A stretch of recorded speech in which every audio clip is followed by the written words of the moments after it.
Welcome to the Third Side Convo with your host, Bob Phipps.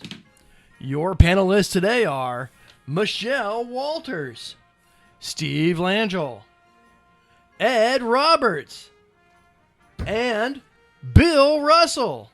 And now, your host, Bob Phipps. Welcome, everyone, to Third Side Convo. Tonight, we're going to talk about a topic that's both timely and contentious.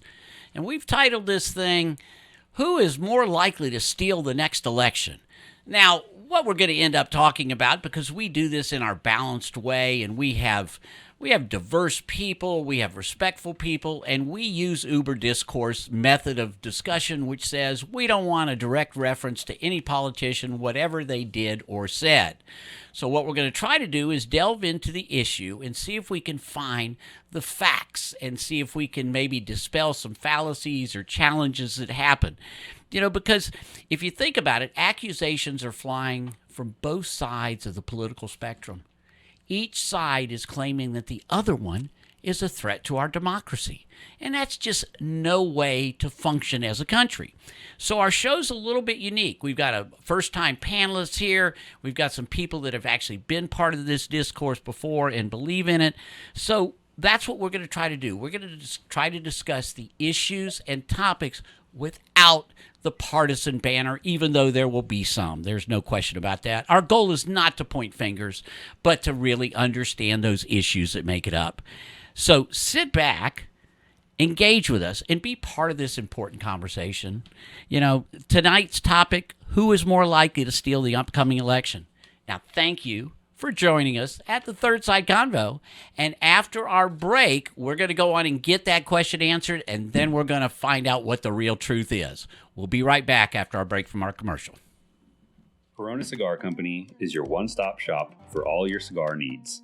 Whether that's a brand new humidor, a box of those new cigars you've been waiting for, a top-of-the-line cutter or lighter, a place to enjoy the finest cigars and spirits with friends, or the only cigars grown right here in the Sunshine State, we've got you covered. Come visit one of our retail locations for the ultimate cigar experience.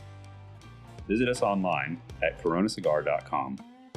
Oak Ridge Gun Range is a family-oriented shooting range that has been in business for over 30 years. They specialize in basic firearm training and offer numerous services such as consignments, gun trades, gunsmithing, and concealed weapon classes. I even got my training for gun safety at Oak Ridge Gun Range. Great customer service, and firearm safety is what they do best. So find out more at oakridgegunrange.com. Welcome back. First, I'd like to go around and let's get a simple yes, or actually a simple one-word answer to this one. Who is more likely to steal the next election? Michelle, we'll start with you. What political party is more likely to steal the next election? I believe that it's going to be the Republican Party. That's enough. Steve, what do you think? Ditto, the Republicans. Okay. All right. Now we'll talk to the other side. Ed, what do you think? Well, based on history. One word. Yes. Okay. Who's going to do it? Which political party is what I was looking for, Ed? That's okay. Okay. And Bill, what do you believe? Okay. You muted yourself or something, Bill. I'm not good at reading lips, but let's try it again. What'd you say? All right, we're going to switch off to Bill. So I believe I could read lips, and it looked like he said the Democrat. So now what I'd like to know a little bit more is let's talk about why. So let's go on and start with Steve. You're already here. Steve, why do you think that? Well, just based on history, number one, right up the street here in Ocoee, and I don't know the year, but you do know they hung 13 black people because they were trying to register to vote, right? That was in the 19th century here, 20th But that's century. probably not going to happen before this next election. I mean, I really want to maybe not live so much in the past. Good attempt, though, on your part, though. You're right about that. They hung some people for voting? Wow. Ed, what do you think about hanging people for voting? Is that probably not a good idea? Well, as you said, it hasn't happened in a long time. It was never right, but they hung people for a lot of things. Yeah. Voting was just one of them. So I don't think taking that as a separate item, that's just happened to happen because that was the incident they were using. But I don't think that's indicative of election behavior unless we want to use some of the tactics of voter suppression, depending on which party happens to be in power. Okay, Steve, we'll get back to you in a second because I didn't mean to cut you off because obviously history does matter. But Michelle, tell me what do you see as to why you're concerned about the fact that the election's going to get stolen?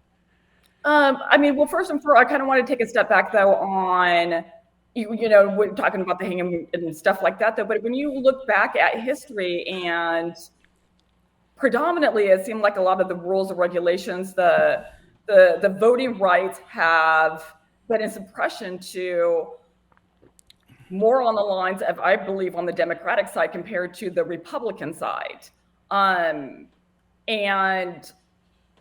I feel that with regards to a lot of the mappings and everything that they're doing though right now, that it is giving a much more of an advantageous advantage to the Republican candidates than they are the Democratic candidates. All right, Bill, what's your initial thoughts? Well, this is good. We got you muted and we got Steve frozen, but other than that, we're doing great.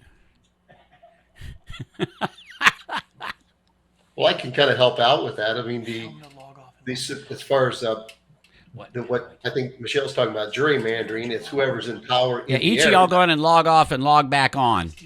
You know what, though, but it's not necessarily just with regards to the gerrymandering, though. I mean, if you look back though in history and you look back at, a lot of the rules and regulations, that go back to, what is it? It was the 15th Amendment that finally gave blacks the right to vote. It was, the 19th that finally gave women. These were all people that predominantly, were disadvantaged, were considered disadvantaged. So therefore, as a norm, they're probably going to sit there and want to tend more towards the Democratic side. And it was, and overall, and it's not that long ago. Really, honestly, it's not that, long ago, though, with regards to a lot of these policies that were enacted that were discriminatory. And I feel like a lot of those things that carry forward to today. So, well, which one of those would have happened recently that hasn't been legally or litigated to correct? There's none. There just doesn't happen like that. What you're saying, I 100% agree with in that statement. But for the standpoint that saying someone is disadvantaged, they can't really prove it anywhere. Now, is there disadvantage in everything? Somewhat, because nothing is legally flat and fair across the board. And whoever's in power, depending on the party that's in there, will always kind of gerrymander or move things around to advantage them.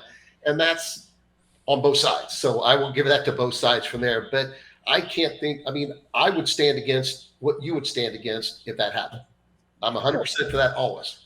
Well, yeah, no, and absolutely that you're going to sit there and stand against it, though. There's no ifs, ands, or buts about that. But I still feel that there are a lot of policies that are still, not necessarily those per se, still in place, but there are a lot of disadvantages that some of these minority groups that are receiving that necessarily, I feel that it's the Republicans are not, they're not receiving the disadvantage the way the Democrats are. So I think that with regards to black, the black votes, the black suppressions, I don't, I really honestly, I don't believe that even though they do still have the right to vote, I still believe there are polling places, there are situations to where they're not necessarily being equally counted. So like polling places that are, we'll say in a Democratic area run by Democratic pollsters, they're suppressing their own vote. Is that what you're trying to say? No. What I'm trying to sit there and state, though, is there are a lot of regulations and changes. Even with regards to what happened, with regards to DeSantis and the changing of the maps. And what is it? The 5th district, I believe, to where I believe that that's putting more of a disadvantage for the black voters than it is voters of other nationalities. Right. Like it happens up in Chicago all the time. Yeah. Yes. So Yeah. it's Well, and the question All right. Well, let's see if we've got the two on the bottom that can actually talk again. And I think isn't that kind of the way it is the Republicans are looking to have less people vote and the Democrats want more people vote. Is that the basic difference between the two? Bill, is that how you see it? No, basically what it is that on the Republican side, we want an honest number of voters. We want those voters who are properly registered. We want those. We do not want illegal votes cast. And getting back into the history, going back over the history of the voter suppression, when it came to lynching people for voting, it was Democrats that did that. When it came to going back to the own history that I've observed growing up, I remember mentioning a politician who's long dead now, a guy named Big Ralph Falsetta in Donaldsonville, Louisiana, used to open his bar on voting day when he was running for mayor and would serve free drinks in his bar on the called the back of town area. And then you had all these programs in which, from voter stuffing or ballot harvesting in old folks' homes to manipulating people in adult residence areas, where they would take them in and tell them that one party wanted to take away their right to vote. And they would get a lot of these people who unfortunately were mentally challenged to vote for one side. And then you had little bits and pieces of this throughout, and it all really came to a head in the 2020 election, and where everything came together at once, from the ballot harvesting to the ballot stuffing to the vote harvesting from the nursing homes. Bill, let's look at that after. I think we need to take our first break and our next break, so let's go and look at that right after that, and we'll start with that. We'll be right back. Show would like to thank Boggy Creek Airboat Adventures for being one of our sponsors. I got to go on an airboat and saw a real gator. I even got to go to the gem mine and mine for some gems. We ate a steak dinner at the restaurant and even got some gator rights. If you want to have a blast with the entire family, I suggest you go to www.bcairboats.com right now. Get your tickets today. The website again is bcairboats.com. Welcome back. Now we're going to maybe get into some specifics about, I'd like to kind of stay out of past history because, Bill, you brought up the idea those dadgum Democrats were the ones that used to hang people. Then they claim that the Democrats are now the Republicans. It's always, no one wants to claim responsibility for all of that hanging that went on, and we don't want to really go there with this. What I'd like to concentrate on is what specific things are being done by both parties between now and November that you feel is going to make for a improper election, okay? So is there anything specific? You now able to talk, Steve, and you can tell us what specific things those damn Republicans are likely to do? Well, sure. I think I'm there now. Good. If they go by what they've done in the past, okay? Let's the Secretary of State controls elections in every state. Okay. So let's close down polling stations, right? In certain districts that we may not want those people to vote in, and make the lines 3 hours long. The little shenanigans like that. We just saw that in 2020. All right, somebody on the other side want to challenge that or talk about that? Well, of course, when you look at what they did in Arizona, they did that in the primarily Republican precincts where they shut down the voting machines, gave them the false or improperly sized ballots that wouldn't register, that locked up the machines. There was all kinds of stuff going on. And generally this happens when you have in states where you have heavily Democratic districts. And in fact, Democrat secretaries of state, George Soros has a program in which he has sought to get Democrat secretaries of state elected so he could control who counts the votes. Well, that's the whole gerrymandering. That's gerrymandering is a recognized process. I mean, that's in the that is a constitutional process. The state legislatures have the right to define the districts, but when you have third parties, particularly when you have big money elites that are putting money into getting, whether it's the secretaries of state or attorneys of the districts, the district attorneys, you end up with people that are either improperly enforcing the law, improperly enforcing the voting regulations. You know what though? But I still though, I mean, go back to, you know what I mean, with DeSantis though, once sitting there and redesigning though the maps. I mean, it is I feel that it's unfair to sit there and have an elected official, you know what I mean, that is going to sit there and draw a map that's going to be obviously favoritism towards him. I mean, it is one of those to where I almost kind of, to be perfectly honest, I almost kind of feel like just throw it all out and, you know what I mean, and start from scratch. It's you know, it's just it's not working. It's not working all the way across the nation. I mean, hey, Michelle, what you ought to do is go in and Google gerrymandering weird districts, and you will see Republicans and Democrats have gerrymandered districts that you would not believe that how bad it gets. So it's really who controls the legislature generally decides this, quote, you know, redistricting and stuff. But just Google that sometime. You will see the most amazing maps, and both sides do that one. I'm just throwing that out. Okay. You know, even if you take the gerrymandering out, my concern is the level or the lack of control at the poll sites where they can hold, each party can hold one person out that's supposed to be checking. They had a lot of ballots found in the trash, a lot of stuff that went on, and it happened on both sides. So I'm not saying either one's better or worse, but typically if you have a heavily Democratic or a heavily Republican, you're going to get certain behaviors that are kind of indicative within those areas. Now they're a little bit different, but they are pretty similar in how they do it. And that's my biggest problem, when someone can pull workers out because for whatever reason, that's not right. And that definitely ruins integrity. And right now, I don't have a lot of faith in our voting integrity, especially when you don't have to have voter ID at all. I mean, I use my analogy, and I think I used this the other day, is that I said, it's like me going into a bank and said, I identify as Elon Musk and I want my money. Exactly. Yeah. You should get your money then. No, you need proper ID so that you can be fairly and accurately represented for your vote, period. Well, let's go on and throw that question out then to everybody, and just go around the group on this one. Bill, do you think that voter ID should be required? Yeah. Oh, absolutely.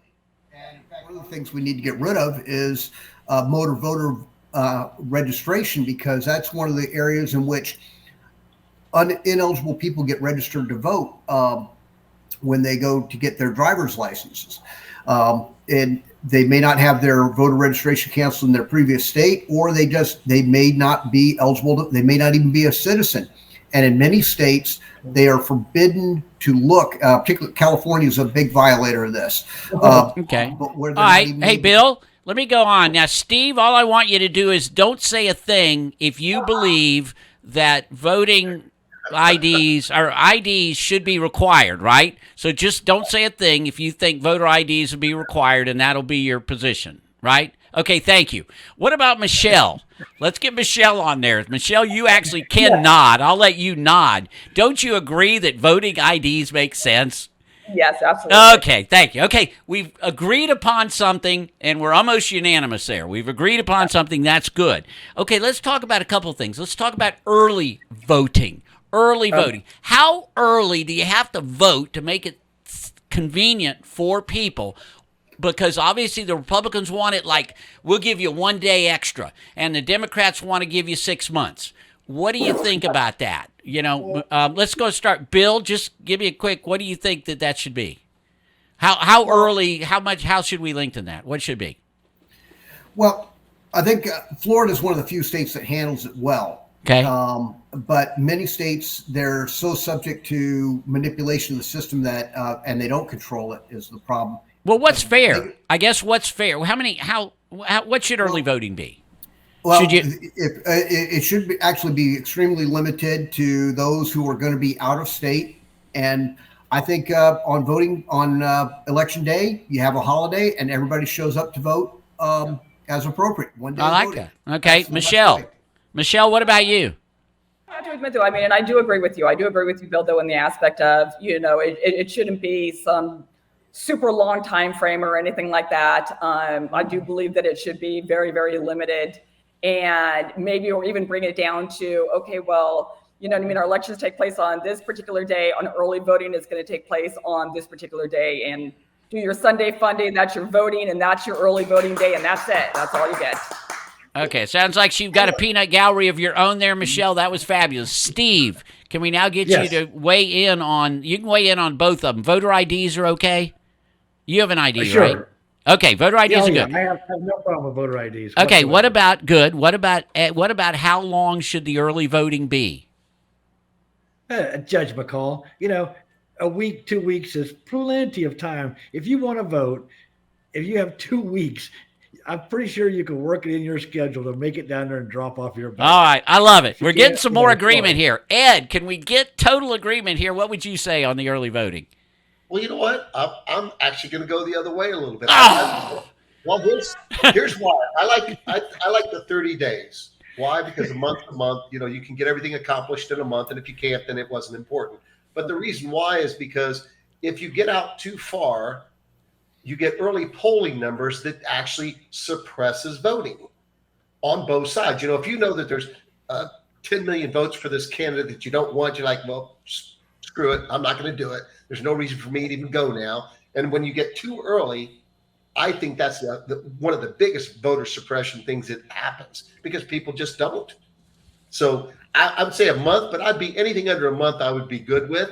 But normally I would think, as a civic or a normal responsibility, there's a day that you have to go. If you had to go to get a license or go pick up an EBT card, or you had to go do something important, you had to go to the doctor, you'd go on that day. You would say, well, can we kind of make it like a week or two or whenever I feel like it?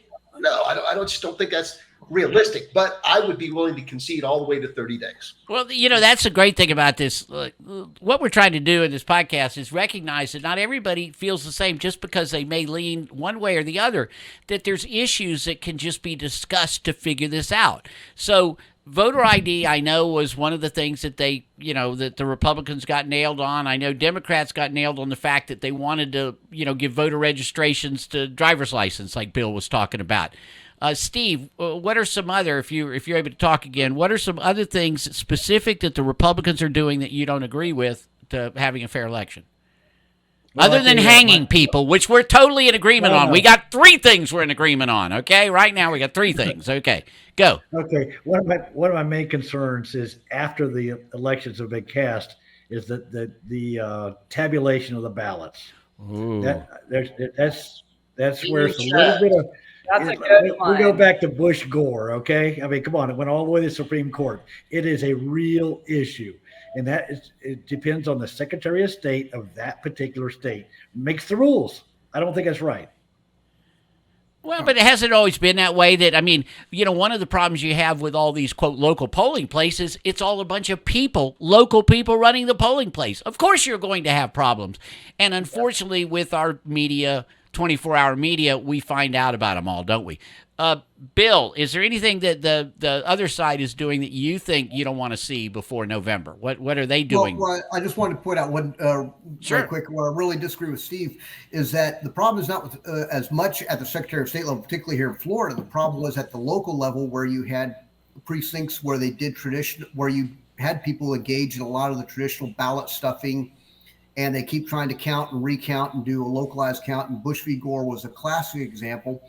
And that's the reason why the Miami-Dade vote registrar was fired by DeSantis because she was not following the law as it was written, and it was that ever proven? On the books, and it was a violation. It was proven well enough. Well, I think the results proved it. Yeah, the results proved it. But she was fired because they couldn't get the tabulation right, and they kept trying to go back and recount and find more votes and tried to change the outcome of the election. And we see this throughout the country, whether it's Virginia or Philadelphia. There's always parts of some states where they wait until very, very late on election night, and then suddenly more votes appear. Absolutely. Well, and that to me, that brings the question, though, is, did everyone want to go back to old school with the Chads and doing this manually, or keep it computerized? Because obviously there's there's an additional push, though, on getting rid of the machines, getting rid of. Yeah. Mm-hmm. Well, no, absolutely, because the machines without a paper at least with the Chads, you had a paper record Correct. of the votes. And if, I mean, I'll put it this way: if a person is too stupid to properly punch a Chad, their vote shouldn't count. But in terms of having I a agree with paper you on that one. That's another point. All right, 4 things. All right. I agree.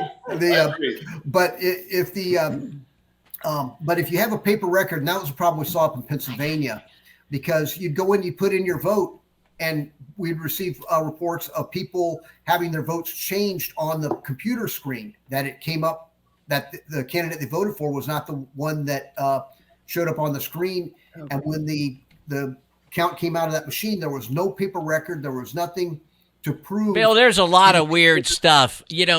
And the frustration is I don't believe most people, they'll come out all of a sudden, they'll talk about, oh, this happened here, this happened here, this happened here.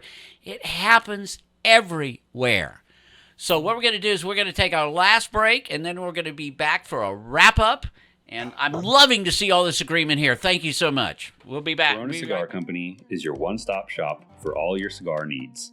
Whether that's a brand new humidor, a box of those new cigars you've been waiting for, a top-of-the-line cutter or lighter, a place to enjoy the finest cigars and spirits with friends, or the only cigars grown right here in the Sunshine State, we've got you covered. Come visit one of our retail locations for the ultimate cigar experience. Visit us online at coronacigar.com.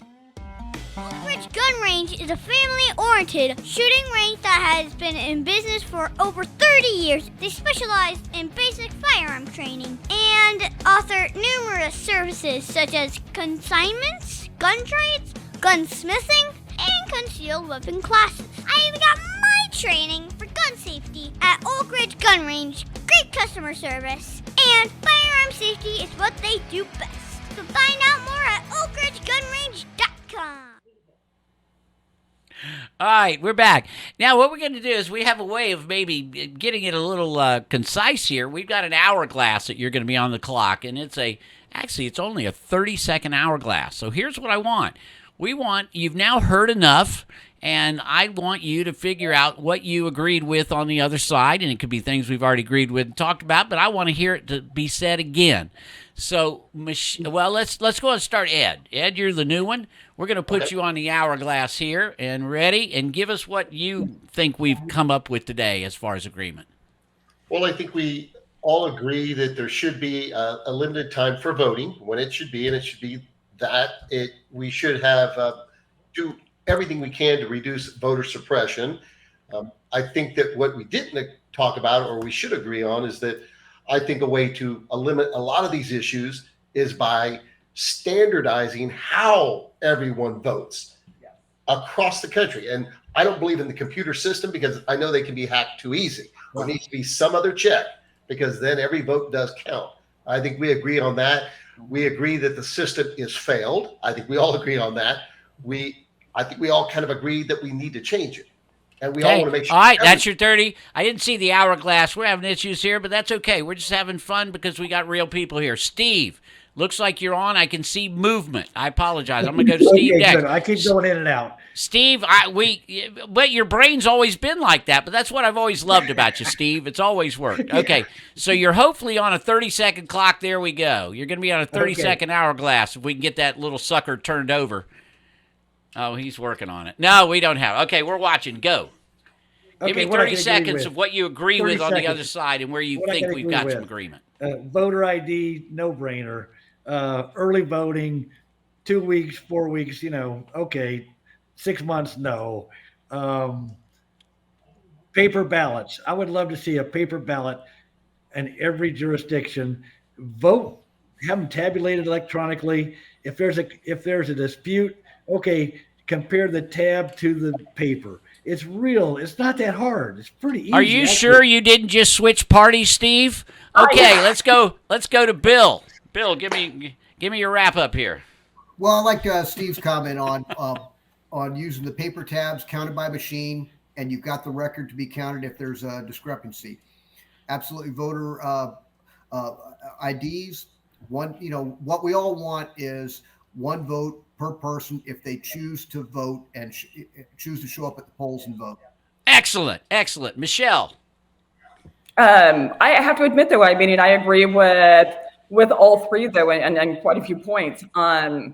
But almost to a certain degree, what I would love to be able to just wipe the slate, clean and just start new, and to be able to, like you said, do a national standardized all the way across all the states. And this is exactly how we're going to do this. Forget all of these other new rules, regulations, electoral, the college, all of that, and just make it even across the board for everybody. Yeah, one of the things I want y'all to look at, because one of the things I read, because I'm trying to, figure out where the problems are everywhere. But if you read articles, what I would encourage you to do is you'll find an article that's written by a conservative, and they will highlight one little thing there that is the suppression, maybe not proved or whatever. And the same thing the Democrats will say, they're those Republicans trying to put people back in chains, and it'll just be because they have a voter ID or whatever. Look behind the articles. I have always known, because I've talked to a lot of people, voting rights we pretty much agree on. Now, we can't agree upon what happened in the last election. That I know upon. We're never going to agree upon what happened in the last election. But what I do know is we agree upon those common sense things that we need to do to vote. Paper ballots. Who wants the purple finger? That's what we need. They do that in like the Philippines, India. You get your purple finger dyed, and that means you voted, and you ain't voting again. Exactly. Maybe we need to get back to that. Everybody like the purple finger idea? Some people's case, never mind. It would be the other finger. Guys, no matter all the technical challenges today, y'all were an exceptional panel. And I really appreciate y'all being on the show. Luckily, Joe's got editing ability that is just incredible. So we will see you next week on Third Side Convo.